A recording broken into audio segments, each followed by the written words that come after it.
عزیز دوستو، بزرگ اور بھائیوں، اللہ تعالیٰ نے قرآن مجید میں ارشاد فرمایا کہ وَبَشِّرِ الَّذِينَ آمَنُوا وَعَمِلُوا الصَّالِحَاتِ، اے محبوب علیہ السلام خوشخبری دے دیں ان لوگوں کو جو ایمان لائے اور جنہوں نے نیک اعمال کیے، اَنَّ لَهُمْ جَنَّاتٍ تَجْرِي مِن تَحْتِهَا الْأَنْهَارُ، ان کے لیے جنت ہے اور جنت وہ ہے جس کے نیچے نہریں بہہ رہی ہیں۔ اللہ تبارک و تعالیٰ نے اپنے محبوب کریم صلی اللہ تعالیٰ علیہ وسلم کے غلاموں کو خوشخبری سنوائی، اور سنوائی بھی حضور کے مقدس لبھائے مبارکہ سے۔ آپ انہیں خوشخبری دے دیں کہ ان کے لیے جنت ہے، باغات ہیں، اور باغات وہ ہیں جن کے نیچے نہریں رواں دواں۔ لیکن کن لوگوں کو؟ جو ایمان لائے اور جنہوں نے نیک اعمال کیے۔ کچھ نہ کچھ انسان کو نہ عمل کرنا چاہیے۔ وہ جو عمل ہے نا، کوئی بندہ اپنے عملوں سے جنت میں نہیں جائے گا، جنت میں خدا کے فضل سے جائے گا، لیکن یہ جو اعمال ہیں نا، یہ سبب بنیں گے اللہ کی رحمت کا، یہ ذریعہ بنیں گے خدا کے کرم کے متوجہ ہونے کا۔ جب ہم نیک اعمال کریں گے تو اس عمل کی وجہ سے رحمت ہوگی، اور وہ رحمت ہمیں اللہ کے قریب بھی لے جائے گی، اور اس رحمت کی برکت سے رب جنت بھی عطا فرمائے گا۔ ہمارے ہاں یہ ہوتا ہے کہ ہم زیادہ تر چیزوں کو تقریر سننے کی حد تک لیتے ہیں، اچھی نصیحت کا لطف ضرور حاصل کرتے ہیں، اچھے جملے کو اپنے دل میں اس کی فرحت ضرور محسوس کرتے ہیں، لیکن عمل کی طرف نہیں بڑھتے۔ اس کا نقصان یہ ہوتا ہے کہ یہ معاذ اللہ ایک باقاعدہ شعبہ بن جاتا ہے کہ میں نے بڑی خوبصورت تیار کر کے تراش خراش کر کے بات کرنی ہے، بڑی عمدہ کرنی ہے۔ اچھے ادیب تو پیدا ہوتے ہیں، اچھے خطیب، اچھے واعظ، اچھے سننے والے، داد دینے والے تو پیدا ہوتے ہیں، لیکن اگر عمل کا شوق نہ پیدا کیا جائے تو پھر باتیں نشستن گفتن برخاستن تک رہ جاتی ہیں، اس کا لطف نہیں آتا۔ پھر تو تقریریں ہو رہی ہیں، ہوتی ہیں اور ہوتی رہے گی، نتیجہ کیا نکلا؟ جو آدمی کہتا ہے میں اتنے سالوں سے تقریر سن رہا ہوں، تو سوال یہ ہے کہ بھئی اتنا سننے کے بعد تم سنورے کتنا؟ سننے کا ایک ہی مقصد زندگی میں آپ سمجھ لیں کہ سننے کا مطلب سنورنا ہے، اور اگر آپ نے خیر کی بات سنی اور آپ سنورے ہی نہیں، میں آپ کو دعوت فکر دیتا ہوں۔ نبی پاک صلی اللہ تعالیٰ علیہ وسلم نے ارشاد فرمایا، ایک عورت تھی، طوائف تھی، ساری زندگی اس کی گناہوں میں گزری معاذ اللہ، پھر وہ ایک کنویں کے پاس سے گزر رہی تھی، ایک پیاسا کتا اس نے وہاں پیاس سے تڑپتے سسکتے دیکھا، اور پھر اس نے اپنے جوتے کو لٹکا کر اپنے دوپٹے کی مدد سے یا جیسے اس سے ممکن ہو سکا اس نے پانی نکالا، کتے کو پلایا، اللہ نے اس کی بخشش فرما دی۔ آپ ماشاءاللہ ہزاروں میں لوگ ہیں، آپ نے بڑی جلدی مجھے یہ بتانا ہے، یہ حدیث آپ نے پہلے بھی سنی ہوئی ہے نا؟ میرا خیال ہے کوئی بندہ نہیں رہا جو اس نے نہ سنی ہو، سنی ہوئی ہے نا ہم نے الحمدللہ۔ اتنے سارے بندے جو یہاں موجود ہیں انہوں نے سنی ہوئی ہے، تو ظاہر ہے امت مسلمہ میں جتنے لوگ ہیں ڈھیر ساروں نے یہ بات سنی ہوگی۔ لیکن میرا سوال یہ ہے، میں سڑکوں پہ روڈوں پہ سفر کرتا ہوں، ہم نے یہ حدیث درجنوں بار سنی کہ طوائف نے کتے کو پانی پلایا تو اس کی بخشش ہو گئی، لیکن حال یہ ہے کہ سڑک پر کسی گاڑی سے ٹکرا کر اگر کوئی کتا مر جاتا ہے، اب مر ہی گیا ہے، گاڑی والا، موٹر سائیکل والا، پجارو والا، بس والا کوئی اتنی جرت نہیں کرتا کہ لکڑی کے ساتھ، رسی کے ساتھ ہی پکڑ کے اسے سائیڈ پہ کر دے۔ وہ سڑک پہ مرا ہوا پڑا رہتا ہے، یہاں تک کہ گاڑیوں کے ٹائروں کے ساتھ اس کا گوشت لگ لگ کے سڑک صاف ہوتی ہے۔ اس محبوب کے ماننے والے، جس محبوب نے بتایا کہ طوائف نے پانی پلایا تھا، اور ہمیں سمجھ بھی آ گئی اور حدیث پڑھ بھی لی اور سن بھی لی، پھر اس ملک کی جو مسلمانوں کا ملک ہے اس کی سڑکوں پر مرے ہوئے کتوں کو اٹھائے بھی کوئی نہ، اور زخمی کتا زخمی ہو ہی گیا ہے، اب اسے سڑک سے سائیڈ پہ ہی کر دیا جائے کم از کم، تاکہ اس کی اگر جان باقی ہے تو بچ جائے۔ تو پھر مجھے بتاؤ نا میرے دوستو، ہم نے کس لیے تقریریں سنی ہیں، کس لیے خطبے سنے ہیں؟ واعظ و نصیحت کی مجالس کا مطلب ہم نے کیا سمجھا ہوا ہے؟ تقریر، تحریر، تصنیف، اچھی گفتگو، اچھا جملہ، اس کا معنی ہم کیا سمجھتے ہیں؟ تو آج جو خوبصورت گھڑیاں شب برات کی صورت میں ہمیں نصیب ہونے جا رہی ہیں، اس سے پہلے اپنے دل میں یہ ارادہ کرو کہ رب کریم نے ہمیں جتنا دین کا فہم دیا ہے، سمجھ دی ہے، علم دیا ہے، ہم ارادہ کرتے ہیں اب ہم صرف سنیں گے نہیں, پڑھیں گے نہیں, صرف بیان ہی نہیں کریں گے, ہم عمل بھی کریں گے. کوئی تھوڑا سا نا عمل کا رستہ بھی تو میرے عزیز ہونا چاہیے. اب مطلب بہت ساری جگہوں پہ جانے کا موقع ملتا ہے تو لوگ کہتے ہیں پیر صاحب ناراض نہ ہونا, ہم نے بڑا بندوبست کیا ہوا ہے, تقریر ذرا نہ 1.25 گھنٹہ کرنا. تو میں کہتا ہوں مثلاً آپ مجھے بتائیں نا 1.25 گھنٹہ تقریر کرا کے آپ نے کیا کرنا ہے؟ اگر تو آپ نے اس لیے بلایا ہے کہ جناب ایک بات سنیں گے, ایک واز ہوگا, سر دھنیں گے, تو وہ تو مجھے آتا ہی نہیں. تو میں تو مختصر بات کروں گا اور اتنی کروں گا جس کی ضرورت محسوس کروں گا. لمبی چوڑی تقریروں کا کیا مطلب ہے؟ ہم کیا چاہتے ہیں سوائے اس کے کہ جناب بات بڑی اچھی کانوں کو لگ رہی ہے, مزہ بڑا آ رہا ہے, تو آپ نے لیا کیا؟ نتیجہ کیا نکلا؟ میرے رسول پاک علیہ السلام کے صحابہ جو حضور سے نصیحتیں لیتے تھے وہ کیسی تھی؟ حضرت عبداللہ بن بسر رضی اللہ تعالیٰ عنہ حاضر بارگاہ ہوئے, آ کے عرض کی یا رسول اللہ صلی اللہ علیہ وسلم, میں آیا ہوں سونے, پتہ نہیں دوبارہ آ سکوں کہ نہ آ سکوں. حضور پتہ نہیں موقع ملے نہ ملے, ایک بات مجھے بتا دیں, میں اس پہ عمل کروں گا, میری زندگی بھی بن جائے اور آخرت بھی بن جائے. تو کریم محبوب نے فرمایا عبداللہ زبان کو خشک نہ ہونے دینا, اس کو تر رکھنا. تر حضور کس چیز سے؟ فرمایا اللہ کے ذکر سے تر رکھنا. زبان اللہ کے ذکر سے تر رہے, ہر وقت رب کی یاد رہے, تیری دنیا بھی بن جائے گی اور آخرت بھی بن جائے گی. تو میرے عزیز اپنی زندگی کے اندر اب ہم نے عمل کرنا ہے. او جناب کمال پھر یہ ہے کہ جب واز سننے کا شوق بڑھ جاتا ہے, تقریر سننے کا شوق بڑھ جاتا ہے, سننے سنانے کا خالی مزاج ہو جاتا ہے, پھر بندہ ڈھونڈتا پھرتا ہے کہ نئی سے نئی چیز کہاں ملتی, انوکھی سے انوکھی چیز کہاں ملتی, انفرادی سے انفرادی بات. میرے بھائی آپ ضرور سنیں, ضرور سنیں. مومن کی گمشدہ میراث ہے, حکمت جہاں سے ملے لیں, لیکن عمل کرنے کے لیے لیں, عمل کرنے کے لیے. اب میرا دل کرتا ہے اب ہماری چپ سے بھی لوگ سبق سیکھیں. حضرت باجید بستامی فرمایا کرتے تھے جس نے ہماری چپ سے کچھ نہیں سیکھا اس نے ہماری تقریر سے کیا سیکھنا ہے. اب تھوڑا سا نا اشاروں کی بولی بھی سمجھیں, اب تھوڑا سا یہ بھی ہو کہ بس بات پوری ہونے نہ پائے اور انسان کی رغبت عمل کی طرف بڑھ جائے. یہ مزاج ہمیں دیا ہے. اب تو بھائی آ جائیں آپ, صبح بھی تقریر کر دیں, دوپہر کو بھی تقریر کر دیں, شام کو بھی تقریر کر دیں, تو پھر یہ بھی ہوتا ہے کہ جناب وہ بیان آپ نے جو سنایا تھا نا وہ ذرا دوبارہ سنا دیں. تو میں کہتا ہوں پہلے سننے پر عمل ہو گیا تو نہ کریں. اب ہمیں تھوڑی باتیں سیکھ کر ان پر عمل کرنا ہے اور آگے بڑھنا ہے. بڑی سادی بات میرے ابا جی بتایا کرتے تھے. والا صاحب کہتے ہیں کہ ایک دیہاتی بندہ نہ چلا گیا وہ کسی مولوی صاحب کی تقریر سننے. تو اس زمانے میں آپ کو پتہ ہے یہ واش روم کا مروجہ نظام نہیں ہوتا تھا, تو لوگ کھیتوں میں دوسری جگہوں پہ پیشاب کے لیے جاتے تھے.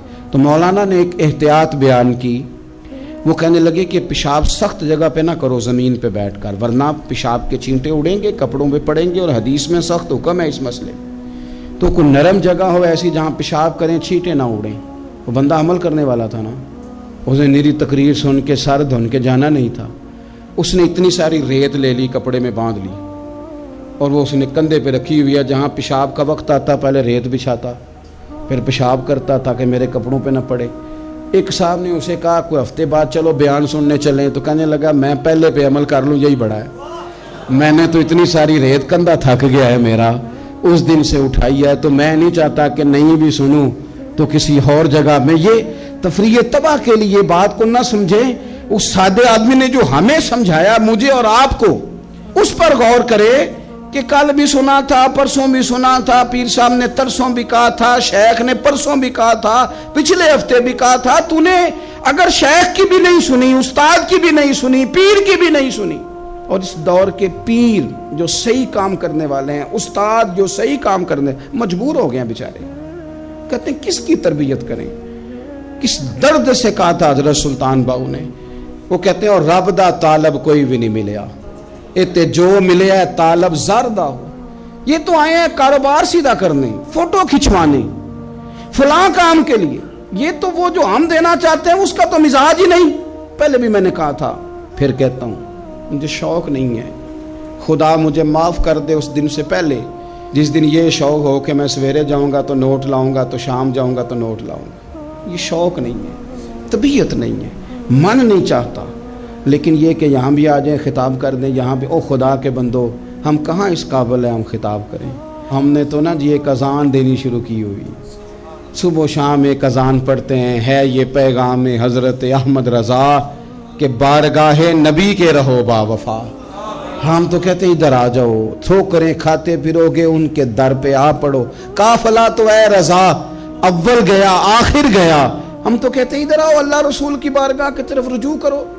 اور وہ ایک جملے پہ اگر تو عمل ہو گیا، پیار سے باتیں کرتا رہتا ہوں، سب کے ساتھ نہیں کرتا، جس کا مجھے پتا ہو کہ یہ تھوڑا سہ لے گا۔ ایک دوست نے مجھے کہا کہ میں تو آتا ہوں تو مجھے علاقے کے لوگ کہتے ہیں ان کو بلاؤ، تو میں کہتا ہوں پورا عمل کرنا میری غلط ہے، تو پھر میں باقیوں کو بھی لگا جاؤں گا، تو اگر تیرا ہی عمل نہیں ہو سکا تو باقیوں کو میں نے جا کے کیا سمجھانا ہے؟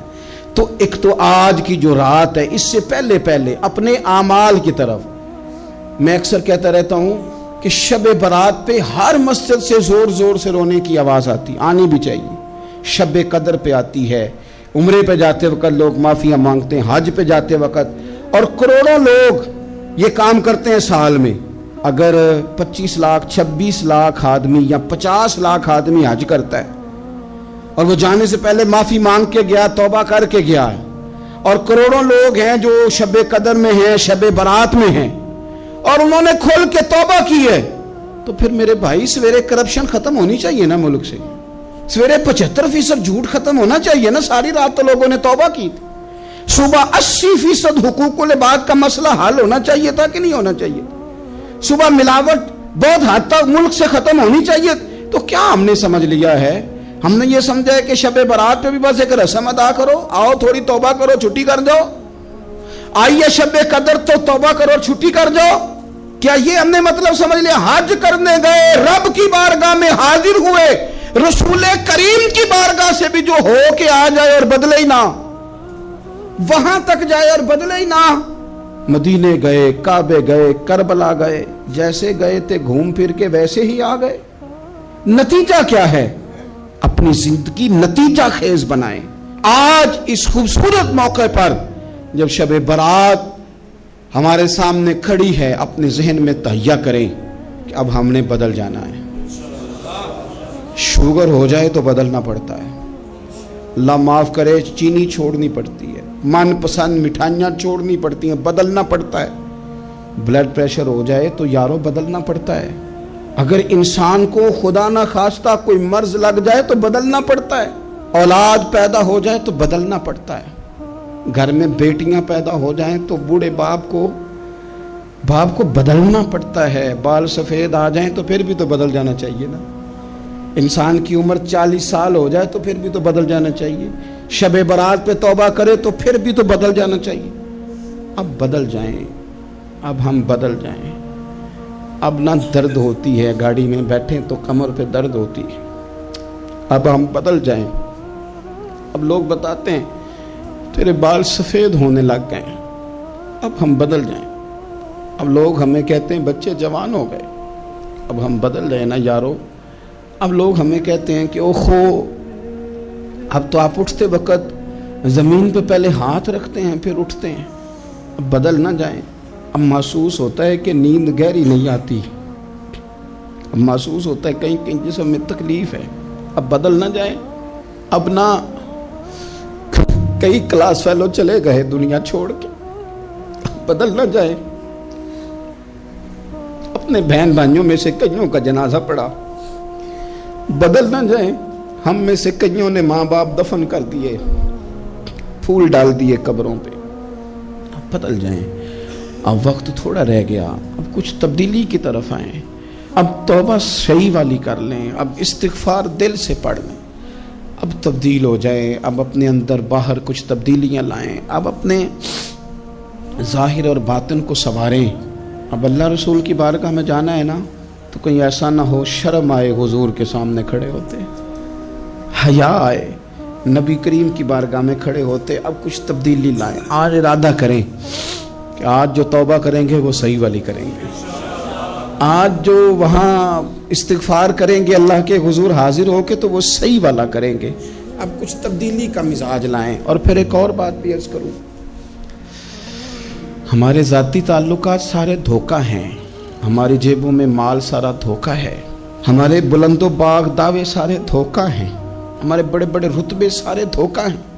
بڑے تعلقات تھے بیٹے کے، پر ماں بیمار تھی تو اسے صحت تو نہیں تعلقات کی وجہ سے مل سکی۔ بڑے تعلقات تھے نا بیٹے کے، لیکن جب بیماری زور پکڑ گئی تو پھر کیا کر سکا کوئی؟ بڑے تعلقات تھے، بڑا پیسہ تھا جیب میں، بڑا کچھ تھا، لیکن جب جناب اسرائیل آئے تو پھر کوئی کچھ بھی نہ کر سکا، پھر اپنے رہ گئے، اور جس کو جانا تھا وہ سب چلے گئے۔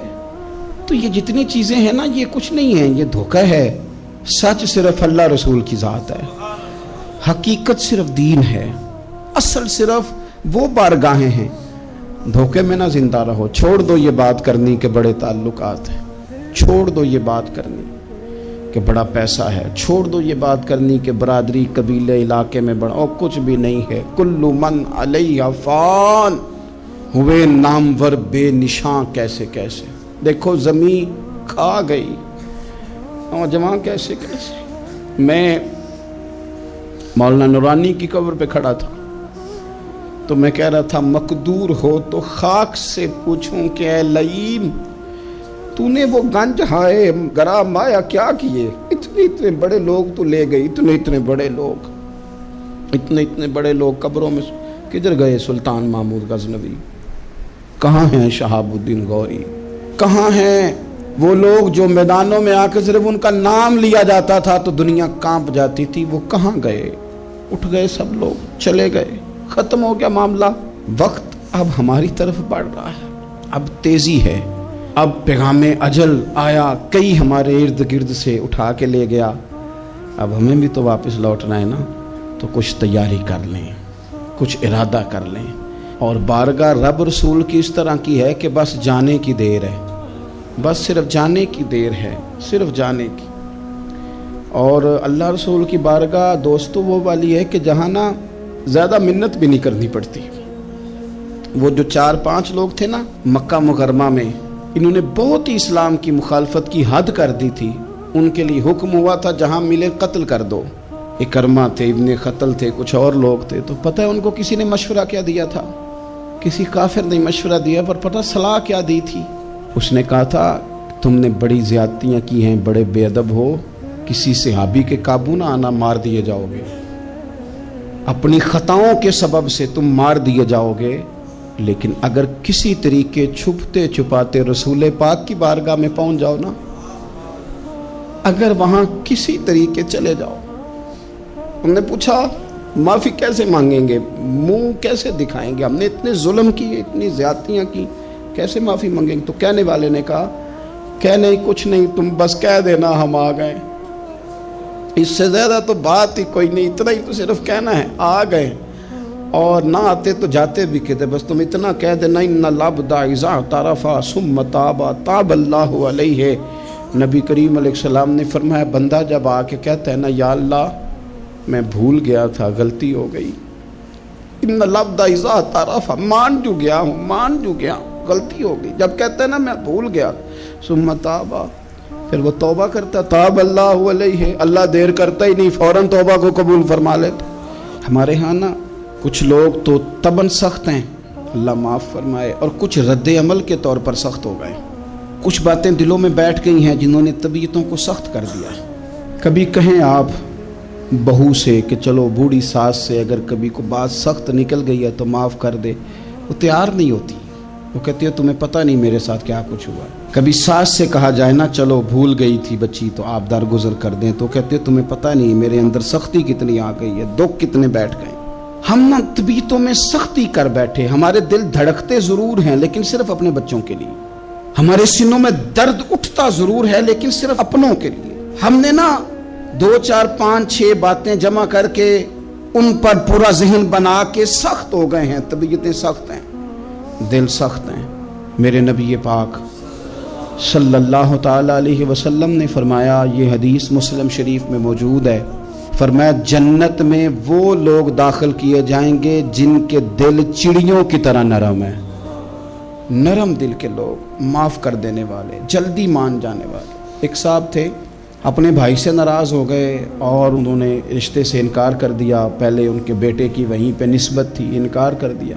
تو کئی لوگوں نے ان سے کہا, میں نے بھی کہا, تو وہ کہنے لگے پیر صاحب عزت بڑی کرتا ہوں آپ کی, لیکن میں مرد ہوں, ایک دفعہ نہ کر دوں تو پھر ہاں نہیں کیا کرتا. تو میں نے اس صاحب سے کہا, میں نے کہا یوں نہ کر, اگر صبح قیامت تیرے بارے میں کوئی سخت فیصلہ آ جائے اور رب کو منانا ہو کسی مقام پر تو کیا کہے گا؟ بہانے بنا بنا کے ہم سخت ہو گئے, دل اتنے سخت پتھر کر لیے, میں فلاں ہوتا ہوں جی, میں نہیں دوبارہ کسی کی سنتا. اور خدا کے بندو, میرے نبی پاک علیہ السلام نے فرمایا مومن تو اس طرح ہوتا ہے جس طرح اونٹ کے ناک میں نکیل ہوتی ہے, بٹھا دو تو بیٹھ گیا, اٹھ جاؤ تو اٹھ گیا. اور حضور نے فرمایا وہ لوگ جو بہت بد اخلاق ہیں, جھگڑالو ہیں, فسادی ہیں, سخت دل ہیں, وہ لوگ جنت میں نہیں جائیں گے.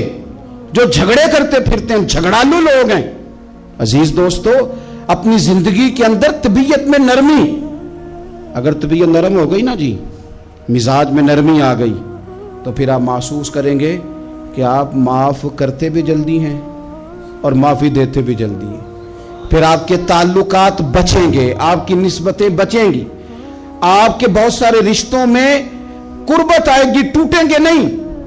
ایک تو دل نرم کریں, کسی شخص کے بارے میں دل میں کوئی بات ہے تو اسے معاف کریں اور معافی دیں. کچھ لوگ بالکل ٹھیک ٹھاک ہوتے ہیں, کوئی ناراضگی نہیں ہوتی, لیکن آپ نے بچی کی شادی کا کارڈ دیا نہیں تو فوراً ناراض ہو جاتے ہیں.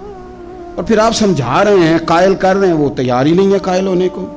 سنو اور اس حدیث کو یاد رکھنا, نبی پاک صلی اللہ تعالی علیہ وسلم نے فرمایا جس کے پاس اس کا بھائی عذر لایا, بھائی معافی مانگنے آیا اور پھر اس نے معاف نہ کیا, اللہ کے حبیب فرماتے میرے حوض کوثر پہ نہ آئے. تو سخت ہو کے بیٹھ گیا, تو کہتا ہے میرے سے پہلے سنے, میں آپ کو بتاؤں اس نے میرے ساتھ کیا کیا. اور ٹھہر جا, اگر حساب کتاب کے بعد معافی والا اصول رکھ لیا جائے کہ پہلے حساب کتاب ہوگا, غلطیوں کا مداوع ہوگا, پھر معافی ہوگی, تو یہی حساب اگر رب کریم بندوں کے ساتھ کرے تو پھر میں اور آپ کدھر جائیں گے. تو اس سادی بات پہ آ جاؤ نا, تو 2 جملوں میں حضور نے سمجھائی ہے, فرمایا تم رب کے بندوں کو معاف کر دو, اللہ تمہیں معاف کر دے گا.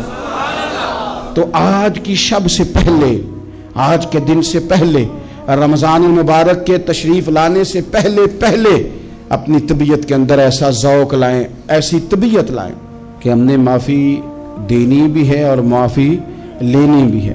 بعض اوقات ہم رسم ادا کرتے ہیں شب برات سے پہلے, یہ سوشل میڈیا پہ چل گیا, فلانے کو فلان کہہ دیا, اگر کوئی کبھی ہوئی نا تو معاف. ایسے تو نہیں نا معافیاں ہوتی. ہمیں پتہ ہوتا ہے ہم سے کون ناراض ہے, ہمیں خبر ہوتی ہے ہم نے کس کو تکلیف دی, ہمیں پتہ ہوتا ہے کس نے ہمارے لہجوں سے پریشانی پائی ہے, کون ہے جو ہماری وجہ سے اذیت کا شکار ہے, تو اس سے جا کے معافی مانگے. تو یہ چیزیں معافی کا سبب بن جائیں گی. اور پھر میرے نبی پاک صلی اللہ علیہ وسلم نے 2-4 چیزیں اور بھی بیان کی ہیں, میرا دل کرتا ہے کہ وہ بھی ذرا آپ کو عرض کر دوں. حضور سید عالم علیہ السلام نے نا جنت میں لے جانے والے جب اعمال بیان کیے تو حضور علیہ السلام نے فرمایا کہ ایک تو زکوٰۃ صحیح ادا کرنا, شرک سے بچنا, توحید پہ قائم رہنا, اور زکوٰۃ ٹھیک ادا کرنا, اور اپنے رشتہ داروں سے اچھا سلوک کرنا, جنت میں داخل ہو جاؤ گے. یہ جو ہمارے زیادہ قریبی لوگ ہوتے ہیں نا, ان کا حق بھی شریعت نے زیادہ رکھا ہے, اور یہ بعضوں کا تکلیف بھی زیادہ دیتے ہیں. لیکن میرے عزیز ایک بات سمجھ لیں اچھی طرح سے اور اپنے دل میں بٹھا لیں, میں نے درجنوں بار کہی ہے, پھر کہتا ہوں, اللہ تعالیٰ نے جو خاندان میرے لیے پسند کیا ہے نا, مالک نے مجھے وہاں پیدا کیا ہے. تو جو چچا اللہ نے میرے لیے پسند کیا وہ مجھے بھی پسند ہونا چاہیے, اور جو ماموں اللہ نے میرے لیے پسند کیا ہے وہ مجھے بھی پسند ہونا چاہیے. انسانوں کے اندر کمزوریاں بھی ہوتی ہیں, خوبیاں بھی ہوتی ہیں, لیکن ہمارا یہ مسئلہ بن جاتا ہے کہ ہم نہ صرف کمزوریوں کو ڈسکس کرتے ہیں, خوبیوں کا تذکرہ کرتے ہی نہیں. اپنے مزاج کے اندر اس بات کو آپ نے پیدا کرنا ہے. آج ایک اور ارادہ بھی کریں, ایک اور اپنے ذہن کے اندر بات بھی زیادہ شوق کے ساتھ پیدا کریں. آپ یہ کوشش کریں کہ اپنی صلاحیتوں کو دیکھیں کہ آپ میں کیا خوبی ہے, بولنے کی ہے, لکھنے کی ہے, مال خرچ کرنے کی ہے, کسی کو پیغام دینے کی ہے. مسجد نبوی شریف میں ایک بی بی صرف جھاڑو خالی دیتی تھی، بیمار ہو گئی تو سرکار تیمارداری کرنے گئے اور صحابہ نے حضور کو اطلاع دیے بغیر تدفین کر دی، جنازہ پڑھا دیا، تو حضور نے قبر پہ کھڑے ہو کے دوبارہ جنازہ پڑھایا۔ اپنے وجود کو بیکار نہیں رکھنا، اس سے کوئی کام لیں۔ اللہ فرماتے ہیں افحسبتم انما خلقناکم عبثا وانکم الینا لا ترجعون، فرمایا تم کیا سمجھتے ہو ہم نے تمہیں بیکار پیدا کیا ہے، اور کیا سمجھتے ہو تم نے لوٹ کر ہمارے پاس آنا نہیں؟ ایک ذرہ بھی تو بیکار نہیں ہو سکتا، لہذا میں کسی شخص سے بیزار نہیں ہو سکتا۔ اپنی اس صلاحیت کو ضائع نہ کریں۔ ہم نہ بہت سارا وقت ضائع کر رہے ہیں، ادھر ادھر موبائل کھول لیا، دیر تک فلانی چیز دیکھی، پھر فلانی دیکھی، پھر فلانی بحث کی۔ تو اپنے آپ سے نہ کچھ کام لیں، کچھ خدمات کریں۔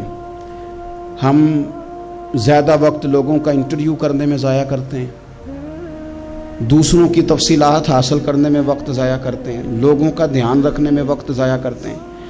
آج کے بعد اپنا دھیان رکھنا ہے، اپنی صحت کا دھیان رکھنا ہے، اپنے معاملات کا اپنے اوپر تھوڑی توجہ دینی ہے، کوشش کرنی ہے کہ کس حد تک ہم اپنی صلاحیت سے فائدہ لے کے کسی کا کچھ نفع کر سکتے ہیں تو وہ نفع کریں، اپنے وجود کو نفع بخش بنائیں۔ حدیث پاک سنیں گے تو آپ محسوس کریں گے کہ اللہ کتنے اجر دینے والا ہے۔ نبی پاک علیہ السلام نے فرمایا جس نے دین کے رستے میں اتنی دیر بھی قتال کیا، لڑا، اتنی دیر جتنی دیر اونٹنی کا دودھ دھونے میں لگتی ہے، اتنا تھوڑا وقت بھی دین کے لیے اگر کوئی نکلا، جد و جہد کی، قتال کیا، لڑا، فرمایا اس بندے کو بھی اللہ جنت عطا فرما دے گا۔ اتنا تو کام کرے نا، اتنا تو کام کرے۔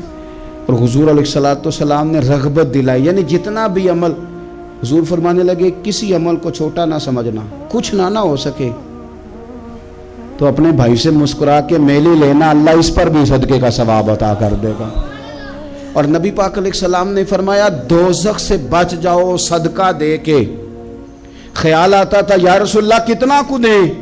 تو فرمایا خشک کھجور کا ایک ٹکڑا، یعنی پوری کھجور بھی نہیں، خشک کھجور کا ایک ٹکڑا بھی خیرات کر کے بچ سکتے ہو تو وہ کر کے ہی صدقہ دے کے اللہ کے عذاب سے بچ جاؤ۔ معنی کیا ہے ان ساری روایتوں کا کہ کچھ کرو تو صحیح نہ، کچھ کرو تو صحیح نہ۔ ہمارے ایک بزرگ تھے تو کرونا کے دنوں میں انہوں نے ایک جملہ کہا، کہنے لگے یہ کرونا پتہ تمہیں کیا کہنے آیا ہے؟ کہنے آیا ہے کہ بیماریاں آ رہی ہیں، حالات خراب ہیں، یہ کرونا نہیں، یہ کہتا ہے کچھ کرو نا، کچھ اللہ اللہ کرو نا، فارغ نہ بیٹھو، دیکھو کیسے لوگ ڈھیروں کے ڈھیروں اب جا رہے ہیں، اب کچھ کرنا ہے انشاءاللہ تعالی، اب کچھ وقت ضائع نہیں کرنا اور زندگی میں کچھ۔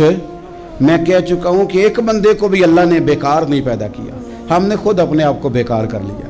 اپنے آپ کو بیکار نہ کریں۔ جب رب کہتا فحسبتم انما خلقناکم عبث، کیا تم سمجھتے ہو میں نے تمہیں بیکار پیدا کیے؟ آپ لوگ بڑے کام کے ہیں، بس اپنے آپ کو پہچانے۔ اقبال کہنے لگے عجب نہیں کہ خدا تک تیری رسائی ہو اور تیری نظر سے تو پوشیدہ ہے آدمی کا مقام، تو بندے کو نہیں سمجھ سکا تو وہاں تک تو کیسے جائے گا؟ اپنے آپ کو پہچانے۔ یہ جو کہتے ہیں نا مجھ سے کچھ بھی نہیں ہوتا، ناراض تو نہیں ہو جائیں گے؟ یہ کچھ کرنا نہیں چاہتے، یہ صرف ادھر ادھر دھیان رکھ کے ایک فوٹو چڑھا کے ادھر بھاگ ادھر اپنے نفس کو راضی کرتے ہیں۔ نفس بس کہہ رہا ہے آج یہ کر لو تو وہ کر لیا، ادھر دیکھ لو تو ادھر دیکھ لو۔ اس سے نکلیں، مثبت، مضبوط، مستحکم ارادے کریں اور پھر چل نکلیں۔ لڑنا شرط ہوتا ہے، جیتنا شرط نہیں ہوتا۔ تاریخ یہ نہیں دیکھتی کہ جیتا کون کون، تاریخ یہ دیکھتی ہے کہ لڑا کون کون، میدان میں کون کون رہا۔ اللہ بدر میں کامیابیاں دیتا ہے، احد میں کئی دفعہ کہتا ہے واپس پلٹو، خندق آئے گی تو پھر کامیابیاں مل جائیں گی، خیبر آئے گا تو پھر کامیابیاں مل جائیں گی۔ تو اس لیے ہمیشہ جیتنا ہی ضروری نہیں، لڑنا ضروری ہے۔ ہمت کریں، کوشش کریں۔ اللہ تعالیٰ آپ سب کو جزائے خیر عطا فرمائے۔ آخر دعوانا ان الحمدللہ رب العالمین۔